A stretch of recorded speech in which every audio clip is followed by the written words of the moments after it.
John Downs. Is John available? There he is. Nice to Oh, see you. nice to see you. Thank you.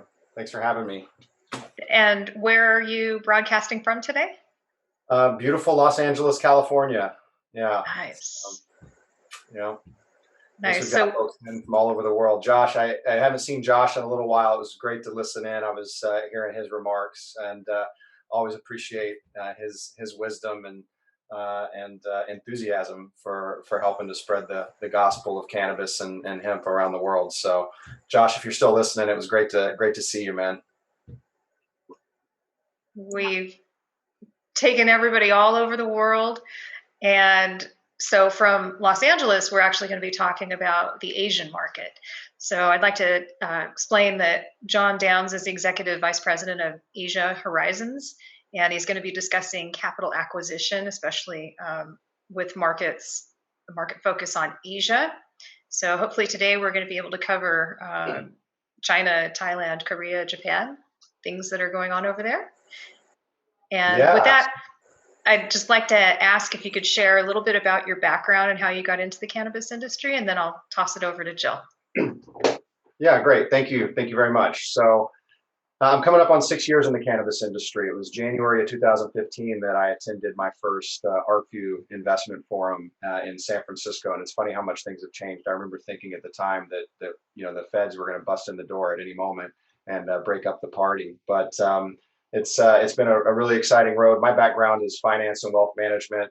That's what I did when I came into the industry. I worked for an investment holding company that was acquiring assets in the cannabis space with the eye towards rolling them up and going public. So worked for them for a couple of years, made a number of small investments into both public and private companies, and then have spent some time operating in the industry out in California, the contract manufacturing for infused edible products. And then ultimately in, I think, July 2017, I became the director of business development for the ArcView Group. I went from being a member to an employee. And there we focused on the launch of ArcView's, raising capital for ArcView, as well as the launch of their venture fund, the ArcView Collective Fund, as well as their broker dealer, ArcView Capital, which has just been up and running. And so I left ArcView after about 2.5 years in October of 2019 to join Brian Sheng, who's the CEO and founder of Asia Horizon. The last time I saw Josh Berman actually in person was in Hong Kong when Canatech and ArcView came together to throw the first cannabis investment symposium ever in Asia at the W Hotel in Hong Kong, and that was took me right back to January of 2015, as far as feeling like at any moment where the authorities going to run in the door. But actually, the room was packed with investors, and that got us thinking about opportunities in Asia, which seemed a little far out on the frontier, but we were paying attention. Yunnan province in China in particular had been producing a lot of hemp, CBD, as well as industrial hemp across China for fiber and hemp seeds. And so not just in China, but across the region, we were paying attention to legalization and potential opportunities for legalization of cannabis and hemp. And so we threw this big conference. We looked around and we thought, okay, who are we going to invest in? What opportunities exist? And that got Brian working on functionally starting his own operator. He's a native Chinese, born in Shenzhen, and was able to leverage his connections in China to get one of a very exclusive number of licenses to process and extract CBD from industrial hemp in China.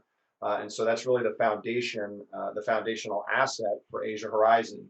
We're a firm that was focused on developing large-scale EU GMP production capability to produce CBD in China for not only the growing domestic Chinese market, but also for export around the globe.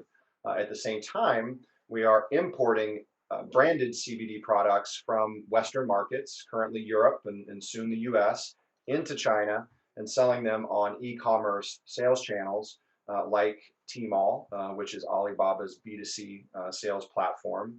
So right now we're selling Nordic Cosmetics, which is our first brand.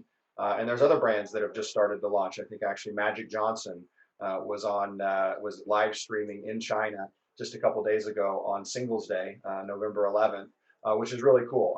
Magic is a shareholder and Uncle Bud's CBD, which is a big U.S. brand. So really excited about the opportunities for hemp and I think eventually cannabis in China and more broadly throughout Asia. And that's what we're focused on at Asia Horizon. Thank you so much for that overview, John, and thank you again for being here with us today. I'm excited to talk with you about the Asian market in general, which I know is a huge task for us to do in the time that we have. But it's practically a black box for so many people in the industry. So I'm excited to shed some light on that with you. So to start, I definitely want to talk about China, but let's put a pin in that. Could you give us a bit of an overview of the other Asian markets that are out there, Southeast Asia, et cetera? Like, where do they stand? You know, what's legal, that kind of thing. Sure.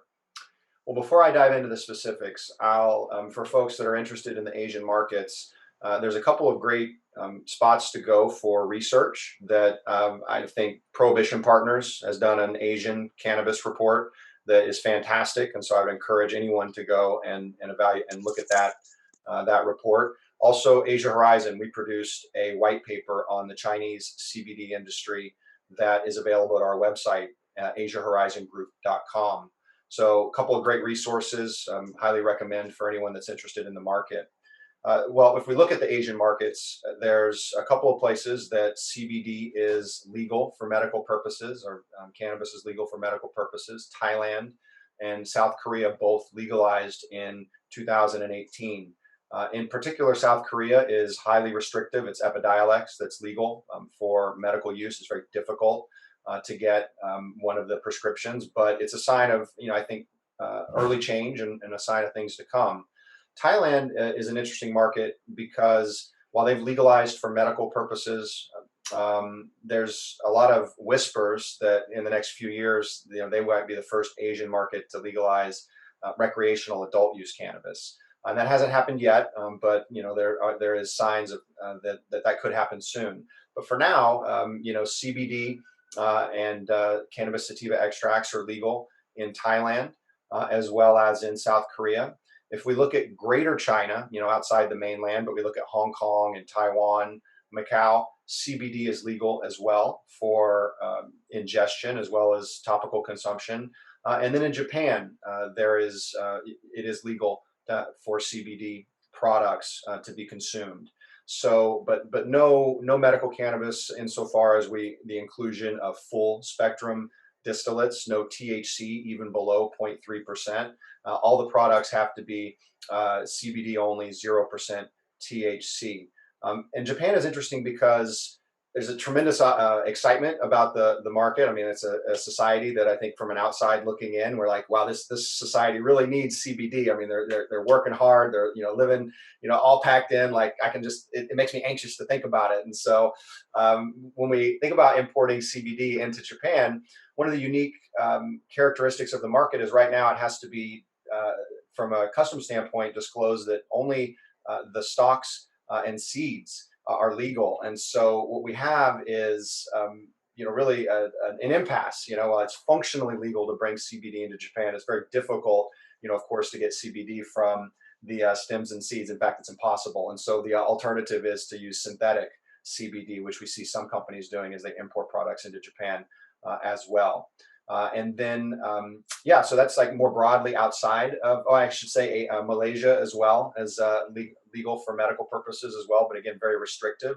So it's early, very early in the markets. I just want to clarify, was Malaysia CBD was legal or medicinal THC products? CBD. Okay. Yeah, CBD. Yeah. Yep.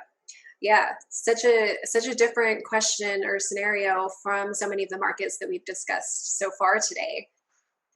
So with that, let's kind of turn our focus to China and what's happening there, and then we can talk about what's coming up next with China. So can you give us that overview of China? What are the opportunities for consumer, for production markets? Yeah. So China is a hemp powerhouse today.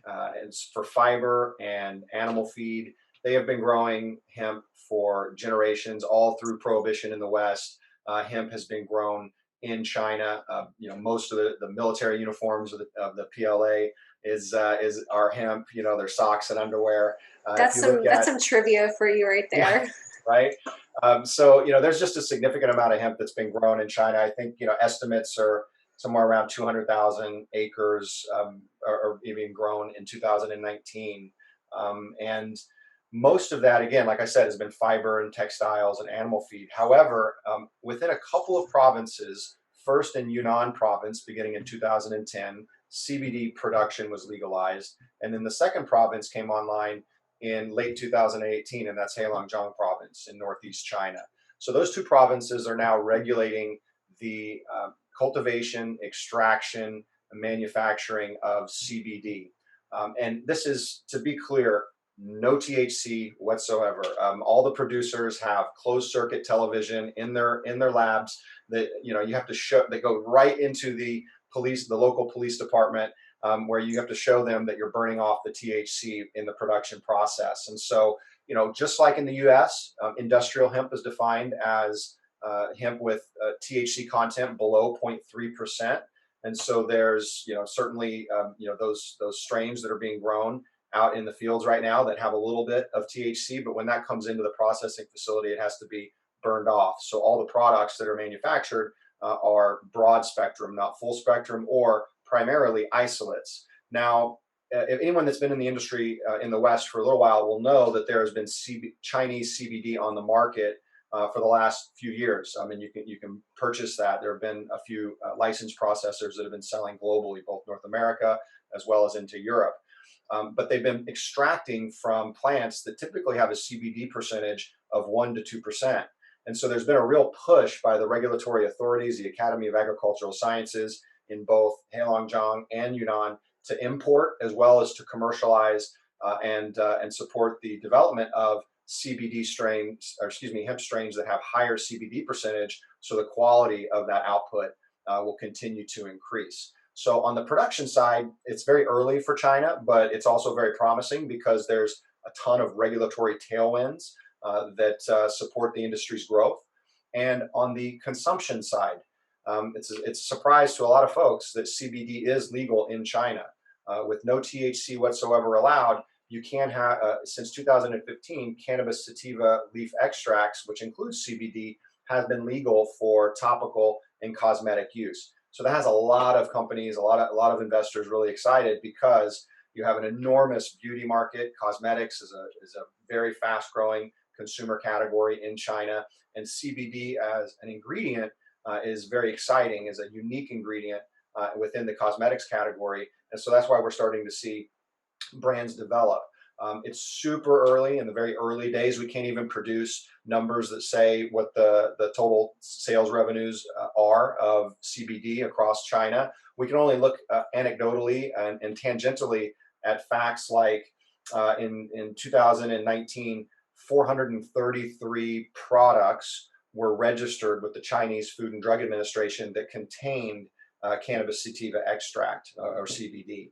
So there's a lot of, and then search terms. If we look at Baidu and we look at the amount of consumer interest, they've gone up consistently over the last couple of years, which you would expect because a lot of the trends in the West and North America and Europe, they eventually make their way into China, and particularly into Asia and particularly into China. And so we're starting to see this craze in the West for CBD has started to matriculate into Asia and particularly into China. And so we think that there'll be continued growth for CBD products over the next few years. Right. And with the appetite in China for luxury goods and online shopping, which we had discussed, it does make sense. Are we expecting that just to grow? Yeah, absolutely. The like luxury high-end Western brands do really well in China, and if you are a luxury brand, you have to have a China strategy. You have to know what your plan is as far as accessing the 1.4 billion people in China. Of those, 800 million are online shopping through e-commerce. E-commerce and social commerce is huge in China. They truly lead the world. If you've ever been to China or you understand, it's just you can pretty much buy and do anything on WeChat. You can make deposits. I mean, you really don't even have to ever pull your wallet out. It's just a QR code when you're checking out of a store or a restaurant. Everything is done through your phone. So e-commerce and social commerce is huge, and the Chinese government wants to stimulate the domestic consumption of Western brands as well as domestic brands. And so what they've done is they've established regulatory pathways, whereas foreign brands can import their products, bypass a lot of customs and duties. I mean, there's still some import duties, and there's still some logistics that have to be taken care of. But by and by, it's not an extraordinarily complicated process to get your Western branded product, even one that contains CBD, into China, and then selling through those pathways, you can reach those consumers. And so that's something that I think we'll continue to see those trends develop as China continues to show strong recovery from COVID, and continued enthusiasm for CBD. Yeah. So let's kind of take what's happening in China and flip it. I mean, we talked about the domestic market, but what about what's being manufactured in China now and being exported to the rest of the world, and the role China's role in the global cannabis market? Yeah, that's a great question, and that's really where China has been, making hay currently. Is exporting CBD products, and into North America and Europe, and then CBD. Well, actually, let's take a step back. We view at Asia Horizon CBD as any other active pharmaceutical ingredient or an API. And if you look at the API industry, the global API industry, there are a number of large pharmaceutical firms, the Bayers, the Pfizers, the Novartis. They all are manufacturing their active pharmaceutical ingredients in China today because there's structural cost advantages to manufacturing in China. And it's not just APIs, of course. We know that it's cheaper to manufacture just about anything in China. So the other aspect of manufacturing those APIs in China is when they're exported around the world, there's no tariffs. And there's really no political will from North American or European policymakers to put tariffs on Chinese APIs, because effectively you're just raising healthcare costs and medical costs for your population. And so we look at CBD and kind of slot it into the API category, and we believe that China's dominance in other APIs will pertain and apply, to CBD. So we are currently, we believe there's CBD that's sold, that's being grown in China, is already being sold into North America and Europe. It'll typically be sold as an unbranded bulk ingredient, and then within the manufacturing process, whether it's an EU GMP manufacturer in Europe or North America, it'll be put into the branded product and then sold to consumers as, of course, as a EU GMP or whatever GMP product. And we know that that's happening today, and we think that'll be happening increasingly over the coming years. Right. So with China's, leadership role in manufacturing and exporting to the rest of the world, a lot of industries were impacted because of the COVID pandemic and what that meant for China's supply chain. So what can you tell us about that supply chain fragility and the impacts that we've seen throughout the cannabis industry because of what's happened in China? Yeah, well, certainly when we think about investment going into China and the enthusiasm for investing in China, it's been very difficult with not only the U.S.-China trade war for North American capital to be deployed into China right now, but also COVID, of course, has hit the brakes on investment as investors have kind of waited to see how things play out. In a world, though, where you see negative growth rates or low growth rates, in most markets, China is their economy has been very strong over the last couple of quarters as they've, pretty much, tamped out, COVID with very aggressive contract tracing and lockdowns when necessary. So there are good growth numbers that are coming out of China. And so we've been, in our conversations with investors, they are paying attention, and it's really more though institutional, larger investors that have a much longer timeline, that are looking past the current administration and the current set of difficulties at the longer term trends. Retail investors certainly it's very difficult to get past, the rhetoric, the political rhetoric, and obviously the macro, the geopolitical concerns, which are real, and have to be addressed. So it's difficult right now for investors, or excuse me, for operators to raise that capital. But we're starting to see things pick back up, especially in the last month. Right. So I'm kind of hearing that, maybe China's position as that leader as a global manufacturer is not as threatened as, it could have been due to their rapid response. Yeah, we follow a lot of the surveys and sentiment, like the U.S. China Chamber of Commerce did a survey that, and right now over 70% of companies that have operations in China, they are not looking to move their operations out of China.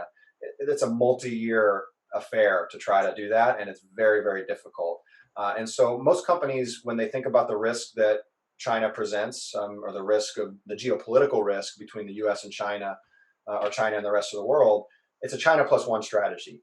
We're going to keep manufacturing in China, but what's our backup plan? And it doesn't, our plan A is not going to be to move manufacturing capability from China, but it's going to be to have some duplicity in the process so that we don't get caught if we witness something like COVID happen again, where supply chains are effectively cut off and trans-Pacific shipping is shut down for weeks or potentially months in the future. Yeah. I wanted to circle back on something that you mentioned earlier that has also come up a couple times in some conversations about a little bit more with so much industrial hemp in China. What are their solutions for dealing with waste? We were just talking with Josh Berman, and it sounded like Israel was still trying to figure that out. And I know that there's plenty of companies in America that are looking for opportunities there to ensure that there's a sustainable cycle. Are you seeing any solutions that we could learn from China or opportunities for investors to address the issues of waste? Well, one of the interesting things that I've seen, like when I talk with investors, they're often concerned about heavy metals and pesticides and what is the soil going to look like over there, and can you grow CBD?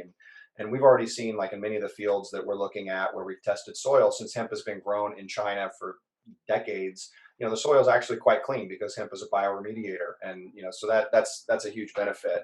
On the other hand, the industrial hemp industry in China, as it pertains to fiber and textiles, there's a lot of machinery that goes into the hemp industrial supply chain that right now in the West, there's just very few processors for industrial hemp. And so we've been talking with the Academy of Agricultural Sciences in Heilongjiang to help bring not only fiber varieties of seeds to the West, to North America, but also some of the machinery and some of the other IP that might help develop the North American hemp industry.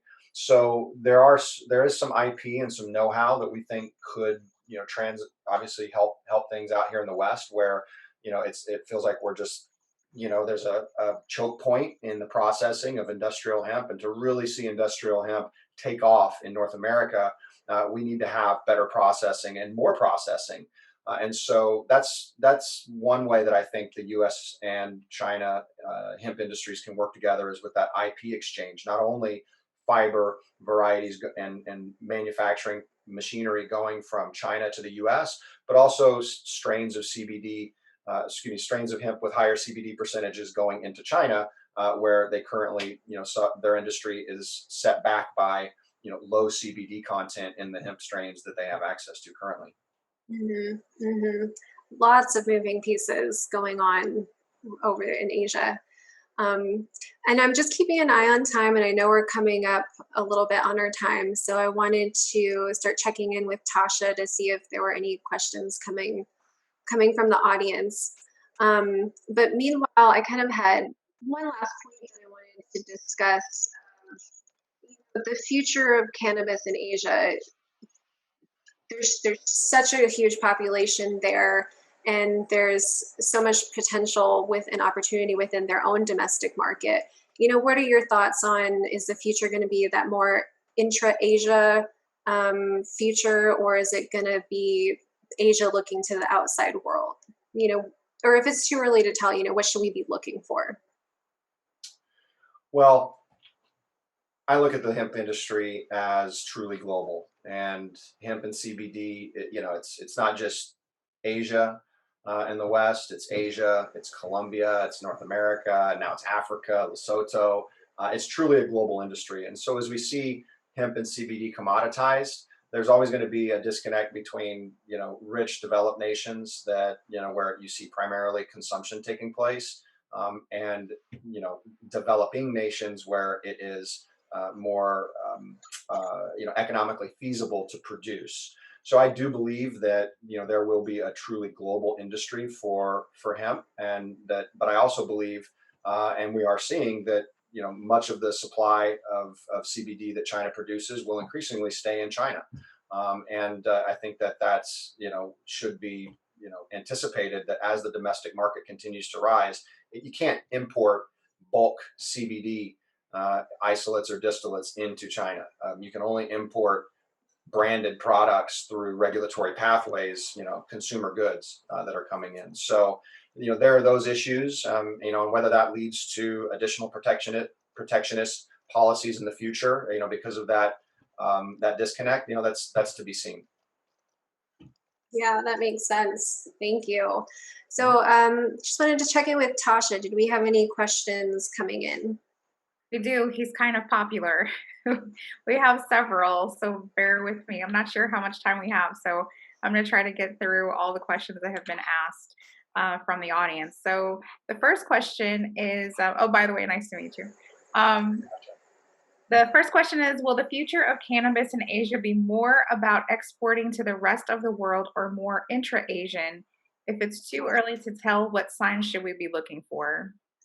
I think I just answered that one. So yeah, I think we had some cross communication with that one. Oh, sorry about that. I see one question about the behavior of the Chinese Communist Party and how they're behaving towards the hemp industry. I think it's really interesting to, they're very supportive and there are policies in place. The Chinese Communist Party, they broadcast what it is that they want to do with these 3 and 5 year plans, 3 years at the provincial level and 5 years at the federal, or the countrywide level. And there was actually, this is notable, there was a lawmaker that got up from Heilongjiang at the Communist Party, what's called the 2 sessions, which is the largest party meeting that happened in May of this year and happens every year. And he made a case that the federal government needs to continue to support the development of the hemp industry, and there is national coordination, and just the fact that he would bring that up at that, you don't bring up things that haven't already been vetted, multiple times in multiple committees at the main party meetings. So that's a very good sign. The other aspect is in our conversations, and we interviewed dozens of party members for our white paper, and there is discussion of coordination amongst the different provinces so that they are, for example, growing in Yunnan province and Heilongjiang province. That's where the CBD is going to be grown. If you look at Heilongjiang, they're also going to be growing a lot of fiber. It's very flat land. Historically, has grown a ton of fiber there, but not so much in Yunnan province where it's hilly, mountainous terrain. It's more for, will be hemp grown for CBD. In other provinces like Jilin and Shandong province, they'll be growing hemp for animals, animal feed, and fiber as well. So there's this coordination, again, centrally planned, amongst the different provinces to ensure that they're to ensure that the industry is not just cannibalizing on itself. They don't want necessarily tons of competition between 2 provinces, growing CBD, or 3 or 4 or 5 or 6. They'll try to space it out so that the industry can be as efficient as possible with this, state-sponsored capitalism. Yeah, thanks. Sorry, I think whenever you had explained that, I had stepped out. So whenever we had the other panelist on with his child, I totally sympathize with that because my children are also home. So I have to go check on them every once in a while. So I apologize for the repeat question. But here's another one for you. And then you answer the questions in the Q&A. So here's the last question that I have for you. Other than China, what Asian countries could be next opportunities for investors? And then what should they be looking for? Yeah, that's a great question. I was joking with Jillian about Thailand. I get a ton of investment pitches from Thailand, and all of them, are dependent upon the person that sent the pitch knows the prime minister and is best friends with them and has the insight. I think Thailand is an exciting market from the outside looking in, but it's just that it's a very difficult market to invest into because it's going to be very closed and tightly controlled by the government. One market that I'm paying attention to, I believe, I mentioned earlier, is Japan. I think that there will be some regulatory movement in Japan, and even if there's not, products with synthetic CBD importation, tons of enthusiasm and a very quickly growing consumer demand from Japan. So I'm looking at Japan as well as, of course, most notably China, which is the elephant in the room. Thank you so much for all your time, energy, and effort today to be with us. I think we're going to pass it back over to Denise because those are all the questions that I had.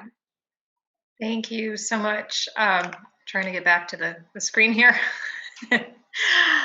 So thank you, John, for that really insightful presentation.